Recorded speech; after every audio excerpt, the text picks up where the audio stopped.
One of these days I'm gonna have to fix my lighting. I don't know how, I don't know when, but something's gonna have to change because I can only film on sunny days. And when I do, I look dry. I look ashy. I can assure you I am well moisturized. Now that we're in the throes of February, I'm gonna need spring to go on hurry up because I'm sick of this. 30 degrees in the middle of the day is unacceptable. I do not like cold weather, okay? I know that this is not the first time I've complained about the weather on this channel, but the thing is, I'm fragile. Who do I have to talk to? God? Mother Nature? Another God? I can do that. I can make it happen. Just point me in the right direction. Now, for those of you who know, and for those of you who don't, my name is TK. I am a writer, a voice actress, and your resident lunatic. And today, we are watching episode 8 of Our Flag Means Death. Now, in our last episode, we did what I like to call shooing out the clowns, and I believe they call it that on places like TV tropes as well, where we pretty much wrapped up everybody's subplots. We wrapped up Lucius and Pete's, we wrapped up Izzy's, we've wrapped up Jim and Olawande's, for the most part. We have basically reached a conclusion to all of the subplots that were mostly comedic and lighthearted, and I believe in these last 3 episodes, we're gonna start getting into some serious and dark shit, and we're finally going to start seeing Steed come into his own as a pirate. We all know about my feelings about Steed. However, I am still going to take his character arc very seriously, regardless of how I feel about his character. And I think having him do 1 or 2 things that are like seriously depraved would actually pretty good in the character development department. Now, depending on how it's executed, we'll cross that bridge when we get to it. So, like I said in our last episode, I actually expected Spanish Jackie, Izzy Hands, and the British Navy to be coming from different sides. I expected Izzy to basically do a pseudo mutiny, Jackie to come looking for Steed, and for the English Navy to be looking for Steed as well. I expected them all to come from different angles. But no, it's interesting that they're all sort of banding together, forming like a Legion of Doom. But in this case, I am not so sure if there is a good guy and a bad guy. One thing I like about character-driven, adult-oriented stories is that no one is entirely in the right. Now, there are the people that you root for and the people that you don't like. In an odd sort of way, it reminds me of the Yakuza games. Don't ask me why, because I think if Steed were more like Majima, I might like him a little bit more. No matter how you slice it, Ed is abandoning his entire crew and his entire life that he set up and no one else. He's not tying up loose ends. And then you have Steed. I know you guys don't like it when I criticize Steed. You have Steed, who is a selfish child. He wants to go on all these adventures, but he has left everything behind. His wife, his children, his business, and he has left all of it vulnerable. And they're both kind of the same in that instance. Now, on the other hand, Izzy's a dick. And so is the English Navy. Now, not Spanish Jackie, she's perfect, because she's Leslie Jones. The fact of the matter is that these people, when it comes down to it, are worse. Not to mention, once again, like I said previously, they're ruining everybody's fun. Now, that might seem trivial compared to everything that's going on. The fact of the matter is, Steed and Edward are having fun for like the first time in their lives. It does seem unfair that people are looking to actively ruin that. Now, this runs parallel to like actual real life because there are so many people out there who are just trying to exist and have fun with their existence. People don't want to merely survive, they want to thrive, all that good stuff. And there are people who just don't think they should exist. I see a lot of people getting affirmation from the story, finding it intensely relatable. In a way, there are all sorts of forces rising up against them, against us, to just prevent us from living authentically. And I hate that phrase, but it's the only way I can phrase it. Now, before we really get started, there is one thing I want to point out, and this is something that happened in the Word of Honor series, where I said that I would have a problem if something happened, everyone started apologizing, or no one said anything. And usually, that is an indication that I am right. Brace yourselves. If this last episode of this series does end up being Edward taking responsibility for something Steed did, I'ma be upset. And season 2 better make it better. I know y'all by now. Y'all think you slick, but you're not. I hope the ending is satisfying. Like I said before, even though the producers said that, oh yeah, this is totally gonna end happily, it might end esoterically happy. I don't see any of what's happening right now ending well for this season or for the series. And the show is really going to have to do some gymnastics, some acrobatics for it to end well. I hope I don't make you guys too upset. Now, with that being said, people, let us put on our headphones which are somewhere. Ah, there they are. Let us put on our headphones and commence with the drama, my friends. Oh. Okay. That's a bit eerie. We were right about the darker tone. It's already taken a bit of a turn. Poor Olawande, sleeping with onions. I mean, with food prices these days, who can blame him? When your friend doesn't offer. Aww. When your friend doesn't give you a blanket when you sleep over. Oh, he's super naked. Of course he is. It's an HBO show. Aye, full moon ain't upon us till tomorrow, yeah. There are 2 full moons out. Hey, down here, you pervert! Who are you? Maybe no. Who's asking? Who is asking? Who the fuck is this? He's sleeping! No one's sleeping after this conversation.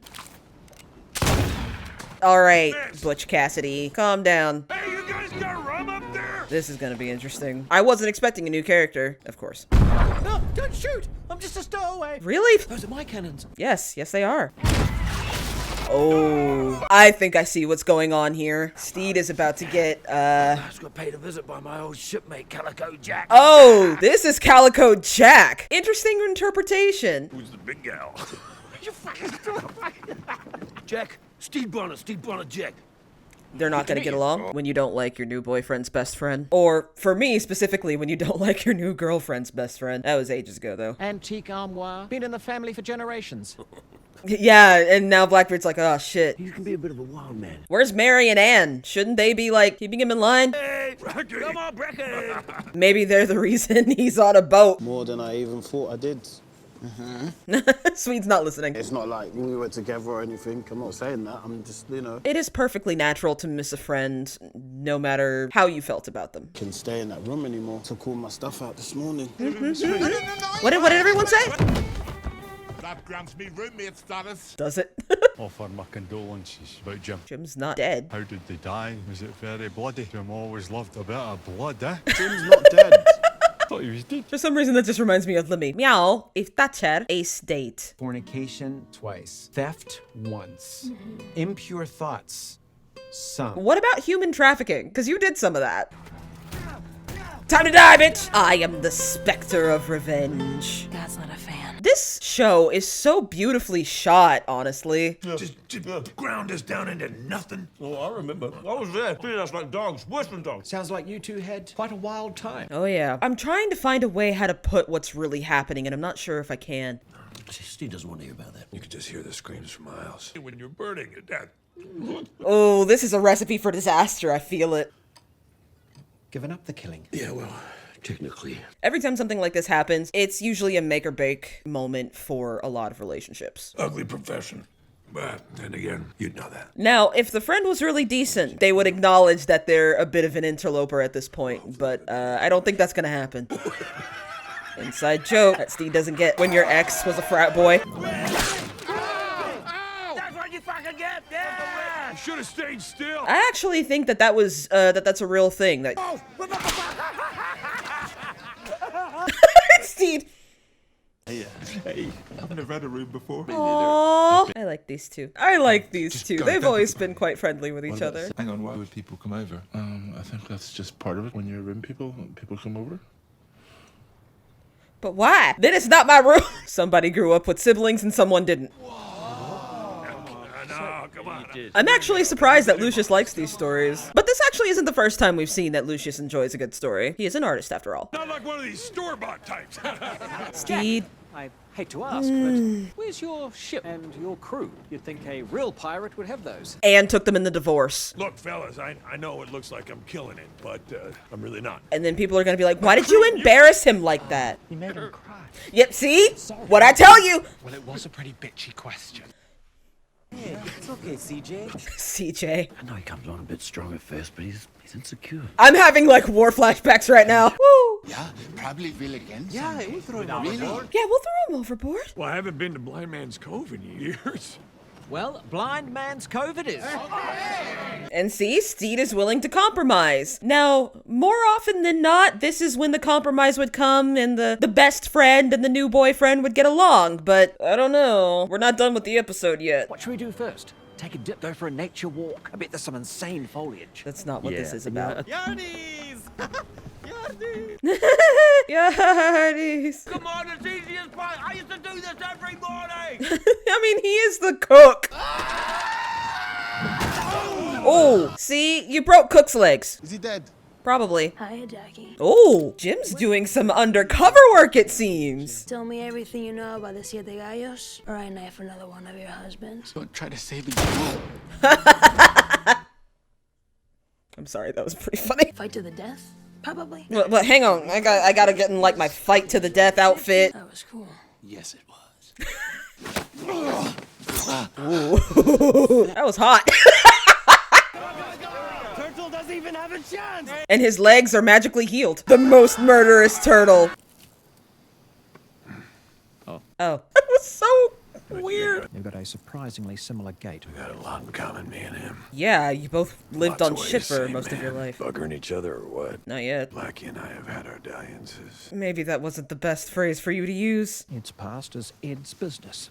I respect that. As you should. This is the longest piss ever. Oh my god. Well, perhaps he's not the Blackie you knew. Piss on your boots. Sorry, I still got my dick out. Jack coconuts, we chuck them in each other's heads. It's hilarious. I might just head back to the Yeah, ship. I think I'm gonna go lay Oh, it's down. gonna be a blast. Oh, I'm sure. I don't like who you are around this guy. Whoa! I'm surprised they just came out and said it. This is me. No, it's not. Jeez. Oh, come on, Steve, don't go! His name is Steed. You know what? I'm actually kind of proud of Steed for being so honest. You don't want to be owning a dive and married to 18 husbands. Guess my age. Don't do that. You look good. Good. This Well, this that's whole one right shot there. is just perfection. And you already got this one over here. Past that, those bastards are probably dead. But what about revenge for Nana? All right. Here we go. Some of us are trying to bask in moon glow. I adore that. This is hilarious. No one's goes to sleep. King Coconut says! Bit of a rampage now. You killed the bird guy's bird! He flew right into my whip. No, he was stationary. Get off my ship. I actually got chills when he said that. That was great. Party sucked anyway. I'm out. Who's with me? No one. You killed the bird guy's bird, dude. Come on. Blackie. Saved your life, man. You also put it in danger several times. You're leaving? With him? This is who I am, Steve. Blackbeard's insecurities got... It's just that we haven't had you any gave up guests. the We're in room, the midst though. of some renovations. You won't understand. It's room people stuff. Yeah, I just wanted to, miss my old routine. And that's called a narrative parallel. Poor Olawande. That's a rum bottle. For a second, I thought that was a plastic water bottle. I was like, that's a little too anachronistic for me. Does that even work? No. Oh, I'm sorry. I didn't realize I had an audience with the fucking Pope. Emotional manipulation. You gotta take your mind off them for a bit. They're the furthest thing from my mind. That's why I've got the telescope. The furthest thing from my mind. Literally. They're on the beach. We're on the sea. Regret giving the room away. And drinking 2 bottles of rum. So cool. Well, with the booze, mark my word. Lucius is a good friend. I had to lecture Ed the last episode. Now it's your turn. I think it's done. It's a make or break moment. So you didn't put any of that yummy lavender soap in there. It's not a care package. Joe, he really liked you. I hope you know that. And you and your insecurities and your old friend caused him to resurface with all... Should we kill him and take it? No, you need to talk. Words. Words. Oh. Just wanted to let you all know we'll be holding a burial at sea for Carl.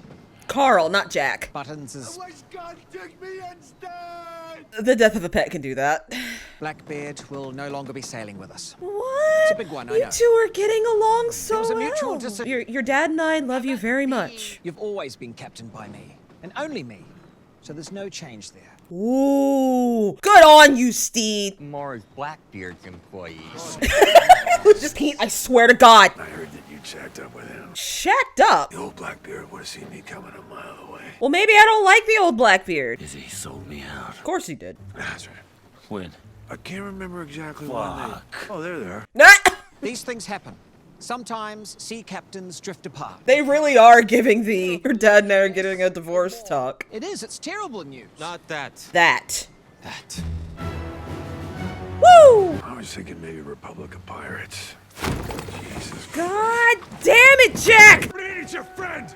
What kind of pirate has a friend? We're all just at various stages of fucking each other over. Yeah, see, that's called an unhealthy mindset. I'm digging the good, the bad, and the ugly reference here. Nobody messes with Calico Jack. Bye, Jack. Sorry, Ann. He ain't coming back. Prepare the cannons! White! Hoist a white flag! An interesting song choice. This is a very interesting song choice. Now they're getting actually taken over. You don't love me now, then you'll never love me again. Here's the thing, are they going to live after this? Here's hoping they get out of this somehow. They usually do, but I kind of have my doubts. We've only got 2 episodes left. The choice of song here is so apropos. It's so good. Oh, okay. So now I see what people mean. You guys knew, didn't you? I'm not a pirate, but I have lived this exact same situation at least twice. And when I say that this is kind of a make or break moment for a relationship, more often than not, weak relationships do not survive the meeting of the old friends, because you do see a side of your significant other that you have never seen before. And you do kind of have to decide whether you are also cool with that side. And if you aren't, you need to say so. And sometimes your significant other will take that very personally, because they see that as a side of themselves that still exists. It can go very, very easily, or more often than not, if you are not serious, it usually results in a breakup, and that was pretty on the nose. Okay, personal anecdote time. So I was dating someone, and I visited them at their house during the summer, during university. And I met all of their old friends. I saw a side of her that hated the person that I was at the time. I felt extremely alienated. And when I brought this up, I was basically told, you're kind of a stupid sorority girl anyway. You joke about that all the time. Why can't I joke about that? And it was like, yeah, no, that's not the point. That's not what I was trying to say. Relationship fell apart like several weeks later. I'm surprised it took that long. I have a lot of stories about this person on my TikTok. I get it, and I understand what Steed was feeling in that moment, and I am actually very proud of him for essentially growing up and being able to speak frankly, like, hey, get off my ship. I don't like how you're acting. Steed from episode 1 wouldn't have said that. He would have gone along with whatever, and it ended up in a worse situation because of it. He has essentially reached a point where he can speak his mind now. You know, believe it or not, I am actually very proud of him. And I think that that is probably going to be one of his best moments. I would say a couple of months ago, I was doing an audiobook that had Calico Jack and Anne Bonny as some of the protagonists. Jack was this suave, debonair love interest who was just so kempt at all times, and he was strong, and he was wild, and he was principled. Anne Bonny was just this wistful, powerful, gun-wielding maniac. Honestly, going from that interpretation to this one, what is essentially an emotionally stunted frat boy, was pretty hilarious. And I do want to bring up something that is very important when it comes to Blackbeard specifically, is that the relationship between him and Jack, he is one of those people that says that when you're getting better, that you're getting soft. At first, you used to not complain about how you were being treated, or if you were uncomfortable, you didn't used to speak up. You wouldn't raise a fuss because you either didn't feel comfortable enough or you just straight up couldn't. And then when you finally become strong enough to be like, man, you know what? Fuck you. They'll be like, you've changed. You've gotten soft. And it's like, no, I got tired of you specifically. People will give you shit about that, but that's usually a good sign to cut them off like a tumor and then get out of there. Ooh, that episode was a little on the nose and maybe a little too relatable for its own good, but yeah, that was pretty good. That was pretty good. I'm glad you guys called it out in the end. With that being said, please like if you like this video, please subscribe if you really like this video and would like to see more. If you would like to support the channel, you can find me on Patreon, where I post full, uncut, uncensored reactions every day before you see them on YouTube. So if I post on Tuesday, you'll see them on Monday. If I post them on Thursday, you'll see them on Wednesday. But occasionally, if I have to delay to Wednesday or Friday, you will see it on Tuesday and Thursday. You can find me on every piece of social media: Tumblr, TikTok, Instagram, and Twitter, but mostly Tumblr and TikTok, because fuck Twitter. With that being said, stay weird, lovelies, and happy eating!